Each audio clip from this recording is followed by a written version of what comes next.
to soul, soul to soul, soul to soul. You can lie to others, but not to yourself. Dear viewers, welcome to Soul Talk Show. We are very glad that every time we come up with experiences of people who have lived spirituality and have made fullest of it. Today, in this episode, we have with us Sister Antilla from Germany. She's in the godly knowledge from past 13 years. A very warm welcome to you, Sister. Thanks a lot. Sister, you come from Germany and we've heard that Germany is a very developed country. How do you feel about it? Yeah, that's true. There's a lot of firms, enterprises. We have a good education system, a good social system. That's true. The country is still rich. You can see it. Nature is still functioning. But you can see that people are running on empty. I mean, illnesses increase, mental problems increase, divorcing, there's quite a lot of families breaking away. So people feel empty and feel alone. And me personally, I have the feeling that they are seeking for true values. Yeah, because the richness outside, it's simply outside. And what is outside you can lose, and this creates fear. And what is the reason behind all this fear which is created around? Nowadays every country is linked with every other country. We are a global village, more or less, and German financial and business system is very much based on export.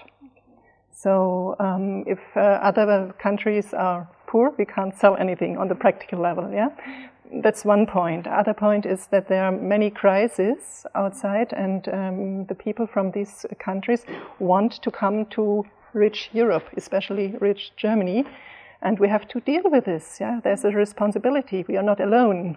Yeah. So, people are now afraid that they will lose their property, that they have to share, honestly. That's not always pure wishes for others. But also the stress is increasing. Yeah? Either they have a job or they don't have a job, and if they have a job, there's a lot of stress. Sister, like you just said, that financially it is very developed. Then people think that, we can buy happiness with money. Then why is there so much of sadness and why is there so much of pain? Well, as I said, what is outside you can lose, and they feel it, and they also feel that it might not be stable. I think that's the point. You see, in the 80s of the past century, it was really, you worked 30, 40 years and you were sure that you will have a good rent and can travel and whatever, and that your children and grandchildren will be part of the system and everything is fine. And it changed in the 90s, and it's now decreasing. And if you are in such a country as Germany, it's very much it's very important how someone is looking, what education he or she has, what profession, and you can lose it. It's not stable. It's not. Okay, sister, then tell us something about your childhood. How was your education? Well, it was very common. I did. I passed a school we call gymnasium, that you get how do you say, an exam which enables you to study at the university, and I made a degree in business, but I never worked in this. I became a mother, I had a child, and then I started another course. Which course was that? I started a course of speech therapy. And at this school, I was a mother, I was adult, but I started again. And there Baba found me. There I came into contact with Brahma Kumaris and Raj Yoga, because a sister was sitting next to me. And during the course, I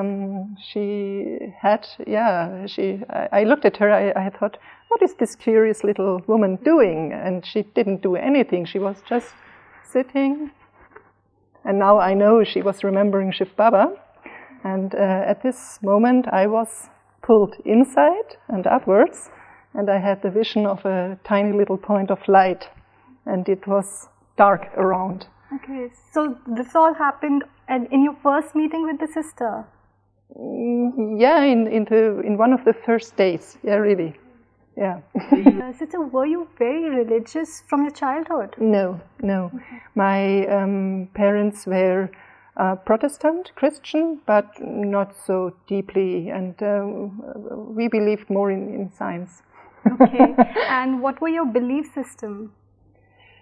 Well, I believed in good behavior, manners, value-based, because I realized that these create good relationships, and this was important for me. But no, not.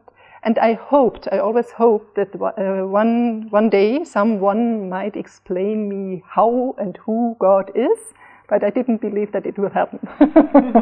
Okay. Sister, did you have fear of God? No. I simply thought it can't be this old man with a white beard, as they often believe in Christianity. So, sister, who was God for you? Because it is considered God is many, so who did you consider as God?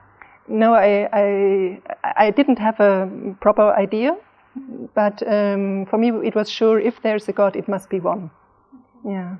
And did you see God in Jesus Christ? No. And why? You see, I always respected Christians and the Christian religion, and in Germany it's the speciality that we have religion lessons at school. I couldn't get warm with it. It didn't touch my heart. Yeah, okay. I always thought, this suffering. Why are so proud about this suffering? I couldn't connect my feelings with it. Okay. Sister, tell us, how was your economical background? Well, at home, my father was an engineer, so middle management, not the highest level, but I had the feeling I have everything, it's okay, I no sorrow. And afterwards my husband also, same level. But then when I came to Baba, it stopped first, because my husband left me because of purity. And I developed the pride to be on my own feet financially. So sister, do you still miss him? No, not at all, because honestly, I thought, when he will leave me because of this topic, this is not love, this is called something else. Yeah. And what? I was just happy that he decided to go, because in this way I was free, and I made effort to separate in a peaceful way, and this also happened. Baba made it possible. The judge who divorced us, he said, "Thank you for this peaceful gathering." Okay. So you're just using a word again and again, Baba. What do you mean by Baba? Who do you refer it to? Yeah. For me, it is this supreme being, the supreme soul, this tiny point of light, which I really experience to be a personality, which I can contact with my thoughts. So I really developed not only one relationship, but many relationships with him. So yeah, I'm really proud to know him. Okay. And how do you connect to a tiny point of light? I mean, you just mentioned that it's a tiny point of light. It's a tiny point of light, yeah. And to meet a point, you have to focus, to concentrate. So first step is introspection, otherwise you will miss the point. Sister, it is considered that you cannot see God with these eyes. Then how did you left your husband for God? I mean, you can see your husband, he can be your companion forever, but God, you cannot see him. Well, I can also not see you, but the way you are talking, the way you are looking at me, it's not physical, it's non-physical, and in the same way you can experience God, the way He is talking, what He's talking, how He's explaining everything. No human being could do this. Sister, how hard was that time when you got divorced? How did you cope up with that phase? Well, it was simply faith. It was at the very beginning of my Brahmin life, and I had to do this professional education. I had a little child. I was new in Brahmin life.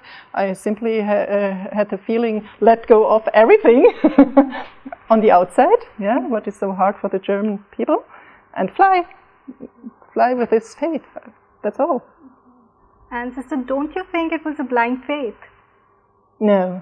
I'm not the type of people who would have blind faith. I really checked it. I checked it in this way. Do others have the same type of experience as me? Can I repeat this experience? Does the things that I've been told, does they fit together? It is until now. I have the feeling I collect parts of a puzzle, and it fits very well for me. Sister, don't you regret what you did? And do you think somewhere down the line Brahma Kumaris broke your house? No. I had and I have the feeling that it's fortune, and you see, I had also the feeling that I'm not okay, that the world is not okay, we should be better, but how to do it and how to deal with everything in a not only in a nice way, but in a pure way, in a truthful way. And no one could tell me this, and I found it there. Okay. Sister, do you think it is like running away from your responsibility? Did you become very self-centered? When I started this, spiritual journey. No, I didn't run away at all. Once my mother insulted me that I ran away, and I said, "Mama, look, I'm still there. The husband ran away, the son ran away, I'm still here." I did not run away at all. I fulfilled my responsibility, and I do it still. Okay, sister. Sister, please share your experiences you had from these 13 years.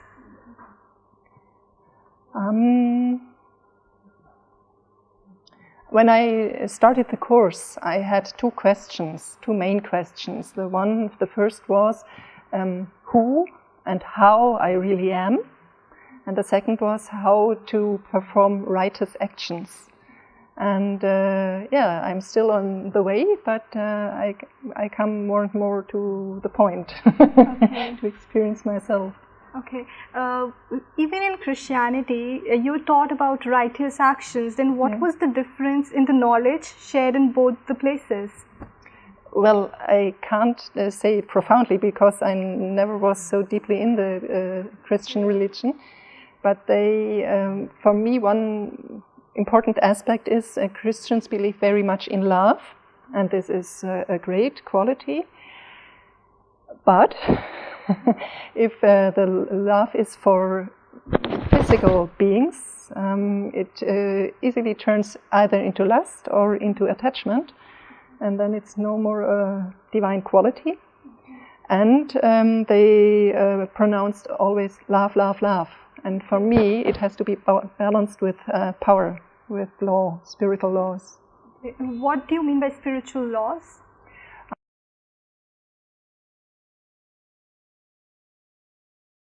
You put in such things. Okay, so you believe in karma philosophy? Of course. Okay. Yeah. So how hard was it for you to believe in reincarnation? Well, I learned that in former centuries they believed in reincarnation. It was changed somewhere in their history. I don't know exactly when. And for me, because I wasn't so religious, I did not have to throw anything out of my intellect. It was very, very easy for me to take the course. I remember that I was, when the sister was explaining to me, I always said, clear, clear. And she said, well, when it's all clear to you, why do you take the course? And I said, no, your explanations are very clear. I'm fine with them. What in reality really provoked you towards the spiritual knowledge? Well, I was searching for my own, and I remember that as a child I wasn't able to move even this body in a well way. I always had the feeling, what's this instrument? So I really started first to sports, then I tried it with some type of psychology I read books, and so I started to talk with friends. So I had the feeling I was approaching from the body to the mental psychology topic, and then at this school for speech therapy, I really said to the sister, well, I think now I'm open for spirituality. So that's how it happened. So what kind of a relationship you have with God? And did you ever thought in your life that you will meet God? No, I didn't expect it, but I hoped, and it happened. Well, I really can experience Him in any relationship I want. For example, the beloved, the friend, the father, the mother. But what I really like are these three main relationships, because I have the feeling that they enable me to change, really to transform the character. And this is the Father, the Teacher, and the Sadguru. Okay. And how and when did you meet Him? How and when? Yes, sir. Yeah, as I said, at this school I started to interview this sister.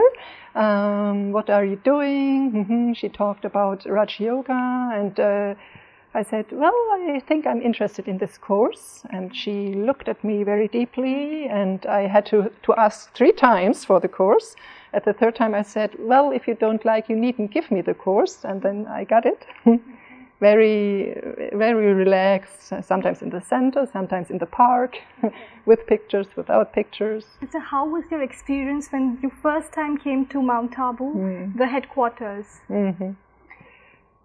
Yeah, fortunately I was really well prepared. I got a good foundation in terms of daily spiritual life, and I was explained how we will reach there, how we will be accommodated there, what might be a little test on the physical level, but it wasn't.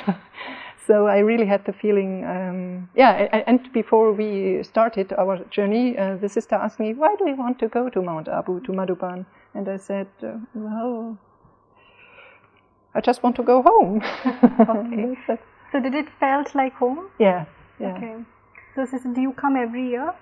This I can't afford from time and money, but I make effort to come at least every 2nd year. Okay. And how do you feel when you first time met God? I mean, because He's uncorporeal, you can ever meet Him, but to really experience Him in the body of Dadi Gulsar, Dadi Hridaya Mohini, it's something special, because I really said, wow, that's a wonder to experience God in the physical world, and to see the difference, how the soul is moving the body and how God is moving the body. That's really a miracle. Okay, but sister, if you could experience the presence, if you could have the experience with God back there in Germany, then why did you came to India? Yeah, because of this, it's the home. It's, I mean, I also heard that the atmosphere is great, and that's true.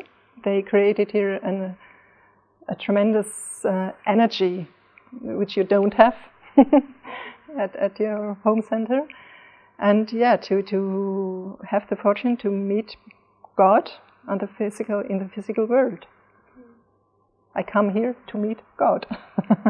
What an appointment. So tell us some best experiences you had in Madhuban.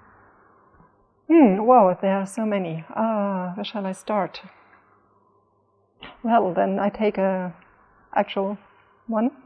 I really experienced that all I, the soul, need, I get from God. As it was in today's Murli also. Everything else is nice, but not necessary. Sister, tell us about your food habits and about your lifestyle and how it changed completely. Yeah, this was a change, that's true. Because I ate according to the systems in Germany. This means I grew up with meat, and I also drank alcohol, not a lot, but I did. So, and when I heard that also animals are living beings and there's a certain type of soul in, I wasn't able to eat meat anymore, so I really stopped it. Well, I think, within 3 months I really changed it completely. And it also had a good impact on the health situation. Okay. So was it a little challenging for you to overcome your food habit?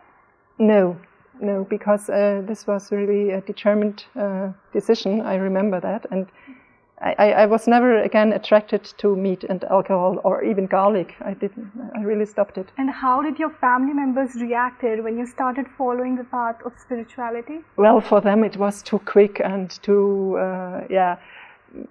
But you see, with tolerance and patience and peace, it's manageable. I simply accepted that they go on as they were used to. Also for my son, I didn't force him to change anything, and so they accepted that I changed it. It took a few months, but in the end it was okay. Sister, somewhere did you try convincing them towards this spiritual knowledge? To convince, no, because I knew my parents that they would have closed down. Yeah, they would have avoided contact if I made this. So, but of course, I made the effort to explain to them. Oh, sure, but I realized that's not what they want. And now I can say, if I look back these 13 years, I can say what our relationship improved, because I didn't put any pressure on them. Sister, what transformation it took in this 13 years of your journey? Were you very angry? Were you very egoistic earlier? What inner transformation took place? Yeah, first of all, I was very nervous. I would not have been able to give a speech like this 13 years ago. Impossible. The voice would have shaken. So, and I also was very angry, that's true. And I realized because of not knowing myself, I always had the feeling that in a conversation, especially in a gathering, I lose myself. And this made me aggressive.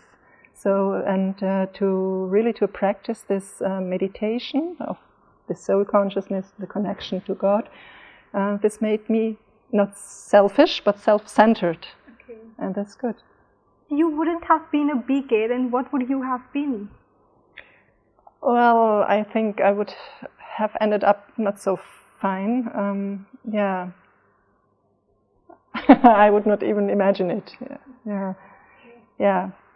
Because I really suffered of myself and the world, and you see, I was very, sensitive. I was really sensitive to everything, and I wasn't able to manage it anymore. But I wanted to be good and do good. So you wanted to benefit people around you. Yeah. Okay. And sister, from now, 10 years after, where do you see yourself?